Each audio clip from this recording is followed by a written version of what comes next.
It's probably worth noting that I do like this episode, but the premise is ridiculous. It's so often a thing in Star Trek, isn't it? So they're in the Gamma Quadrant, scouting out a planet for mining operations. Now, there's already problems with that sentence right there, including the words Gamma Quadrant and mining operations. Worf even mentions how it will be difficult to actually establish a proper supply line to this place because of the distance and, of course, the fact that it'll have to go through the wormhole. But no, we'll do it. Thing is, there's also a line about this being very far from Dominion space. Okay, so that makes it safer. Right? I mean, that's a thing, right? Even though this very episode showcases how relatively easy it is for a fairly small number of Jem'Hadar ships, two, in fact, to make a huge problem for this situation, but anyways. And that's another thing. They mentioned that there's a Jem'Hadar ship way off course. They never answer why. Doubly important since it's a Jem'Hadar ship that happened to have a founder on board, but I'm getting off topic again.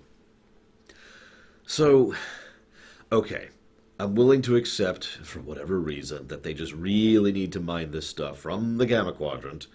Like it's super valuable or super important or something. Maybe some lines of dialogue to establish why they care so much about this specific mineral, and more to the point, right now. Why they can't wait to get it under other circumstances or from other planets. Okay, I'm accepting that. Why'd they come here in a runabout? Really? Why did they come here in a runabout? I mean, runabouts are basically vans when it comes to Star Trek. They certainly have a lot of utility purpose, but when you're going into an area that is at the very least known to be hostile and patrolled by an enemy who is your enemy, maybe you should consider sending the Defiant to begin with. It's also mentioned, by the way, that it's going to take the Defiant a week to get there, so they are way in the Gamma Quadrant at that point. So they took a runabout way into the Gamma Quadrant with no possibility of support or backup other than sending a message and waiting a week. Okay, a week's an exaggeration. Actually, probably closer to 3 days, but still. 3 days travel is a fairly long distance in, so it's a week full round trip is what I'm trying to say. Whatever. I do like how the reason the Jem'Hadar all died, and probably the founder too, is because of the fact that they had an inertial dampener failure.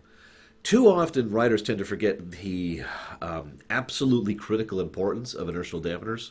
So it's kind of nice to see that they all died horribly by basically being crushed to death by their own mass because of the failure of that. It's just a nice touch there. I just wanted to comment on that. So, they take out the runabout, first thing, of course. It's a shame they didn't have the Defiant with them. And then they go, why did they take the Defiant? Oh my god. Okay, I know what you're thinking. They want to keep the Defiant by Deep Space Nine. Alright, fair enough. Why not send a real ship? If the need is so urgent to have this mining operation established 3 days into the Gamma Quadrant, why not send a real ship? I know. I've complained about this so often. You know what? I'll let go of it the moment they start actually using real ships on this show. They will do it. They will actually happen at a certain point in time. But it's just ridiculous how our options are van or the best warship we've created to date. And nothing in between. I know it sounds like I'm complaining, and I am. I'm absolutely complaining, but it's because this premise just is ridiculous, in my opinion. It's like they're like, okay, we need them to get stuck here, and we need to make sure they're totally helpless so they can have this siege thing. Okay. Then we get to the episode proper, which is good stuff. One of the things that's mentioned is the Jem'Hadar don't want to go in, A, with energy weapons, and B, just all ablazing.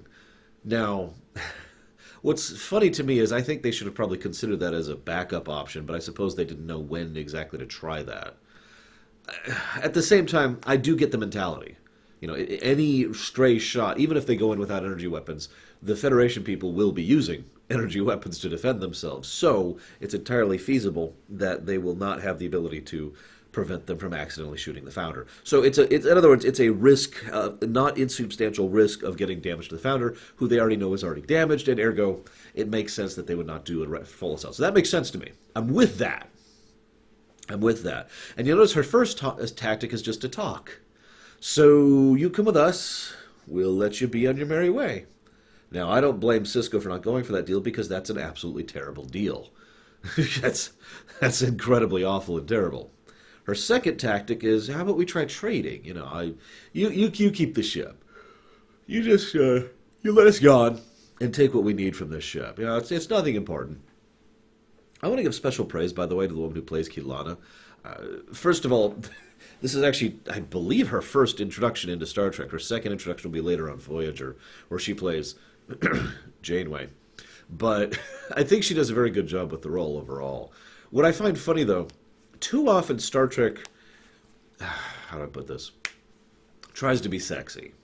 Now, in my opinion, for the most part, Star Trek and sexy kind of work well together. I know that sounds like a strange thing to comment since I'm pretty anti-romance and pretty anti-sexy, but I think that for the most part, Star Trek can manage to be very sexy. That's a thing since the TOS era, right? However, in my experience, it never manages it when it is trying to. Unless we're talking about some of the costumes of the TOS era. Let's not even get into that because it's a separate topic. But when Star Trek actively tries to be sexy, like Captain's Holiday, for example, just to use an example right off the top of my head, it tends to just fall on its face. I mention that because this is one of the rare exceptions. Kilana comes across as sexy, but not sexy, if you know what I mean. I know that's a strange way to put that, but the point is not that, hey, check out this lady. It's more like, this is deliberately what she is doing to manipulate the situation. This is her modus operandi, in other words. This is what she does in order to try and ensure success in her missions. It's another take, because we've seen 4 Vorta to date. 3 of which were supposed to be the same Vorta, by the way. I should mention that this was once again supposed to be Eris. Again. Since Borath back in The Surge 2 was supposed to be Eris as well.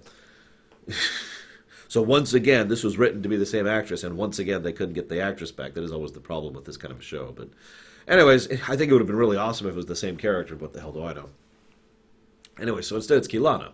Now, she deliberately exposes too much of her cleavage. She has expensive jewelry. She's got her hair down and loose. She's got a lot of makeup on. And the actress herself does a good job of portraying this kind of, oh, I'm just kind of a ditz, tee-hee-hee sort of a presentation. All of which is a lie and a manipulation. That's the point. And I think that's why it succeeds here. Because she's not sexy. She's manipulative. And there is a difference between those two things.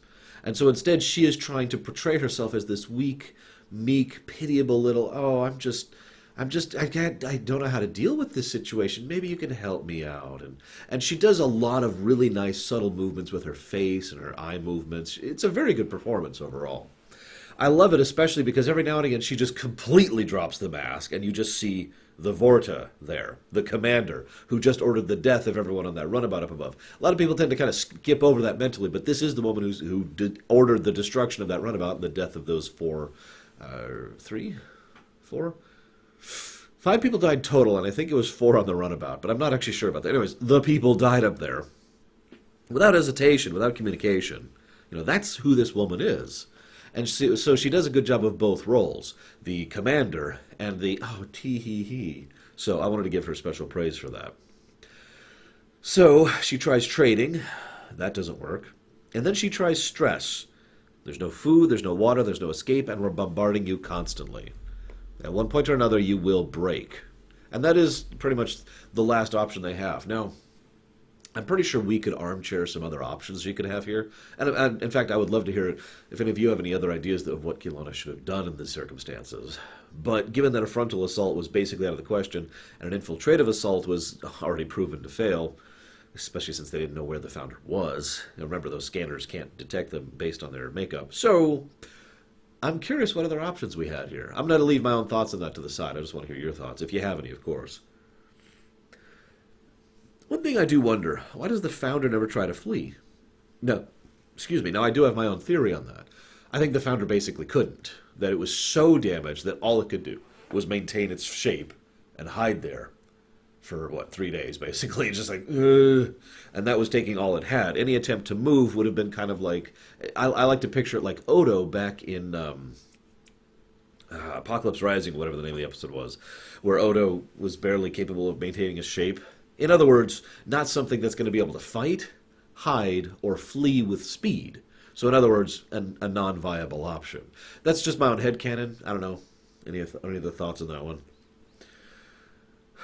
So, I do want to mention one thing. This is a very small side note, because this is another tidbit for the nature of Dominion cruelty.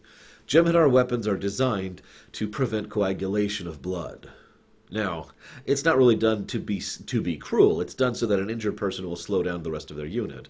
But it's once again kind of an insight into the mentality of the Dominion. That they see absolutely nothing wrong with effectively torturing people to a slow death just to obtain a small tactical advantage in combat. Any means are acceptable because the ends justify them, is basically what I'm getting at here. They're not quite at space pirate levels, but they're certainly leaning in that direction. I also want to mention, well, before I talk about Munez, I want to talk about how many of you have seen the episode in TNG, Devil's Due? It's not a great episode, but it does several things very well. And one of those things is it gets across the idea of exactly what you could do with the technology that exists in Star Trek, which, as I pointed out many times before, is something that a lot of the writers just kind of tend to jump over or forget or whatever. But one of the things she had was she had little eye movements that were programmed to cause basically automatic reactions to the ship. Like it had pre-programmed macros, effectively. And each macro would be accomplished by flickering an eye in a certain way. I point that out because at the end of this episode, Kilana is like, well, they're dead. Take the scoop and go ahead and leave.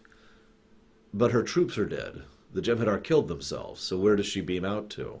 How does she beam out? Well, I'm already given the idea that she's able to just remotely activate this stuff without a command. Now, I point that out because that makes a lot of sense for a Dominion agent to be able to basically, at a moment's notice, with no seconds of delay, be able to beam out. And I point that out because why the hell doesn't the Federation use that? Because that would be very useful. A Federation has to do this. Beep. This is such and such. Get us out of here. You know, even if they're rushing, that's like 3 or 4 seconds of time to do that, and then the person has to lock on them and get them out. Rather than having an automated system which is keeping lock on, and there's something you could do, maybe not an eye movement, but something, or just beep, and then immediate beam out as soon as you do that. I feel like that could be a very useful tool, but, I mean, Lord knows the Federation doesn't like to use tools, so what the hell do I know? One of the things I've complained about over and over and over when it comes to Star Trek is the red shirt mentality. I've complained about that in DS9, TNG, Voyager, TOS, everything. It'll come up in Enterprise as well. The idea that the random nameless mooks have to die in order to prove that the situation is serious, when all it does is basically form the basis of cheap melodrama. I've talked about this many times. This episode, in many ways, was deliberately designed to do the opposite of that, to make you care about an individual red shirt who's dying. We never met him before. Actually, that's not true. He's been in episodes before this, but a semi-recurring extra who shows up, who's had lines before, and we get to watch him die slowly. And I think that's probably the best part of the episode. Now, apparently the intent from the writers was to show how the working people form a bond, the band of brothers kind of a thing. And it doesn't come across that way, and they complained about that, and I agree with that, but I still think it works just because it works for a different reason. See, this makes this more of an O'Brien and a Worf piece, and arguably Dax as well, and Sisko, than it does about Munez and their crew. Instead, it showcases how this life matters. You know what I mean? I know that sounds so strange, but this is a red shirt death where people give a damn. And where people spend a fairly large chunk of the episode on focusing on this red shirt. I know he's wearing a gold shirt, but you get my point. It's the same thing. It's the same concept. They focus on this guy and show his slow, arduous, horrible death and how much that's tearing O'Brien apart to the part where he is completely refusing to accept reality. How much it's bothering Worf. Don't tell me Worf doesn't care. Don't even try that. Obviously, Worf is irritable and frustrated, but his statements about you should offer him an honorable death are being said not out of cruelty or out of barbarism or bloodthirst, but because he gives a damn. Because Worf does care about those under him, and he does understand other people's mentalities and perspectives, and his thinking is, that man is going to die. Let us offer him an honorable way out, as a kindness, as a respect. And then, of course, Dax, who is trying to raise the mood via levity. And you can kind of tell, and credit to Terry Farrell, she just sounds more and more haggard the more that she tries to joke, until her final joke just sounds like it's no longer funny, but it's just caustic. And again, that's deliberate, because they're all being worn down by days of bombardment and enemy and stress and all that horrible stuff. And then they try to take the ship off, and this is the best part. This, in my opinion, succeeds where Tasha Yar did not. Now, I've already given my opinion on the Tashiar death thing many times, and I spent the whole episode talking about it. So all I'm going to reiterate here is that the one and only possible potential positive for the Tashiar death was to show that just about anyone can die, and it doesn't have to be some great, glorious death. People sometimes just die. I feel like they executed that incredibly wrong, and I think yesterday's Enterprise did a better job of it, but moving on. What we are left with here is Munoz, who does not die some glorious death. He doesn't die for some great purpose. He slowly bleeds to death off camera. And that's great because, again, they're spending all this time and attention on the character. But then the camera basically focuses away just for like a couple minutes as they try to get the ship up. They fail, they put it down. Okay, whatever. And O'Brien goes back to Munoz just to talk to him, and Munoz is dead and died during the attempt. That was powerful. And again, the gentleman who plays O'Brien does a wonderful job of just... there's just this moment of realization. And you can see how it just hits everyone. All of them, even Worf, but all of them just get hit by that. That's a good red shirt death right there. And the best part is it was arguably for nothing. Now, I do feel like that's probably one of the true flaws in the script, other than the premise, which I already complained about. There's this bit where Sisko says, "Oh, they would have been alive if only we'd learned to trust each other," which just sounds like a little bit too generic of an anti-war message to me. Don't mistake me, I'm down with a good anti-war message. War is a terrible, terrible thing. But it's also a complicated thing, and it was a very complicated circumstance here as well. If she had walked into this a little bit more open, saying, there is something we want on that ship. We're willing to trade you. It is sufficiently valuable that we're not willing to risk it. We're willing to trade you the ship and your lives for that, if you let us go in and take it and leave. And then Sisko was willing to trust her in return for it. That would have worked out. The problem is even that... See, this is why I say that's kind of a misaligned message here. Because let's assume Sisko took that deal. Picture this. They have now taken the only thing of value out of that ship, the Founder, and they are then taking the Founder away to leave. Now you might say, well, they're in such a rush to get away to get the Founder to help, to get back to the Great Link, that they would not be able to waste time. But it would take a couple of seconds to fire a couple of torpedoes down and... Hang on.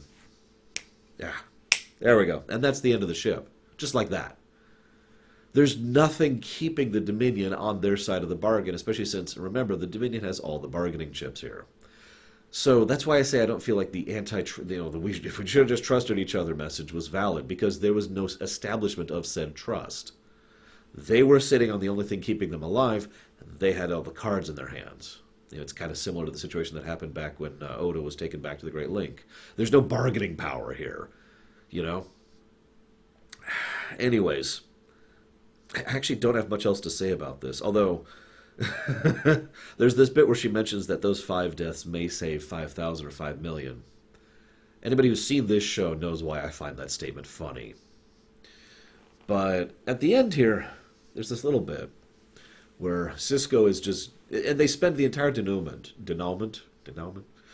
focusing on Sisko and how much he's struggling with the death of 5 red shirts. Only one of which we really got to know, but still. 2 of which had lines.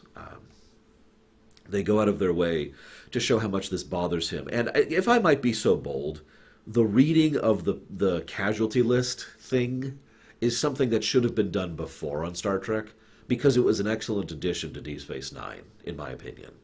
Now, they primarily use it as a war vehicle, because as conflict continues to escalate in Deep Space Nine, we're going to have the whole reading the casualty list thing as kind of a ritual. That makes sense when you're in wartime. I think it should have been a thing in Star Trek anyways. Again, because of the red shirt concept. Very rarely does anyone give a damn about the people who die on these missions. It's actually the exception, and I have to point it out, when Star Trek actually bothers to properly show how much these deaths actually matter. You remember the guy in Civil Defense who just got phasered away out of existence? We don't even know that guy's name. He's never mentioned again. His death meant nothing. By contrast, we spent most of an episode discussing and analyzing Munoz and his life and his death. And that actually mattered then. And of course, we see how it bothers Sisko. He mentions moral and ethical issues of command. Now, I myself have spoken of the paradox of command, because it is the job of any commander, any leader, to be able to look at a situation and see and care about the microscopic and macroscopic perspectives equally. To be able to look at that and say, I care about the big picture and I'm willing to send my people to die, but I also care about my people and don't want them to die. And having to blend those two mentalities is the paradox of leadership and the burden of command. And I think Sisko does a very good job of analyzing that because, as he mentions, in Starfleet Academy, you're taught to distance yourself from your soldiers, which, well, all I'm going to say about that is that I disagree. I can't speak with authority on that one. I know that that is actually a debated topic even right now in real-life military affairs, and has been for all of human history, roughly, going back at least to the BC era.